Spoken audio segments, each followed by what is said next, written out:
Hi everyone! And for today's video ay gagawa naman tayo ng chocolate Swiss roll cake.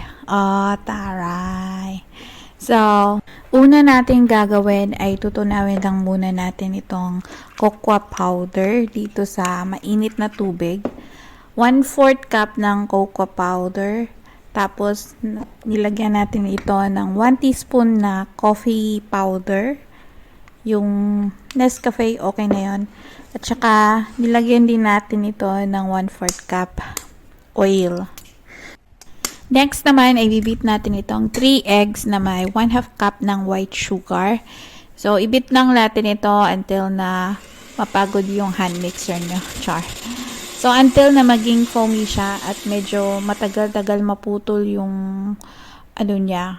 Ang tawag dyan? Yung parang pag ribbon effect, ganon, matagal siya.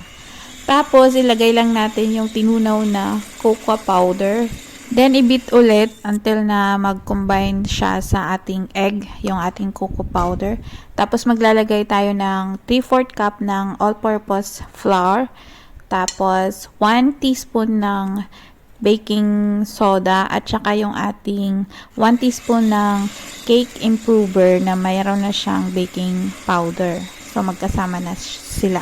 Kaya hindi ko na sineparate yung ating egg yolk and egg whites kasi yung ating cake improver, yun na yung magiging emulsifier niya para ma-perfect. Para maging sponge cake na siya, ganon. So, 3 times ko na itong ginawa. Yung first ginawa ko, naglagay ako ng cake improver, okay siya. Yung second time, hindi ako naglagay, tumigas siya. So, this time, sabi ko, napatunayan ko na maganda gamitin yung cake improver pag gumagawa ka ng mga Swiss roll cake or sponge cake or pwede rin sa chiffon cake. So, after that, i-bake lang natin within 25 to 30 minutes sa 150 to 160 degrees. Depende sa oven ninyo. So, habang binibake natin yan, gumawa naman ako ng aking filling or frosting na whipped cream. Ginawa ko na rin chocolate flavor itong ating whipped cream. Naglagay lang ako ng chocolate flavor kaso hindi siya gaano ka-strong. So, nag-add ako ng 1 tablespoon ng cocoa powder. So, para lang maging malasa yung pagka-chocolate niya. After ma-bake ng ating cake, pinalamig ko lang siya mga 5 minutes. Medyo mainit-init pa siya ng konti nung nilagay ko na yung frosting. Para lang hindi siya matunaw.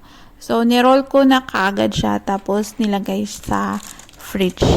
Pwede overnight or until na mag-set lang yung yung ating whipped cream or frosting sa loob. At pwede nyo na siyang i-unroll and then i-slice or kung pang-benta naman, pwede nyo siyang ilagay sa mga cake boxes na pang loaf. Anong tawag dyan? Roll cake.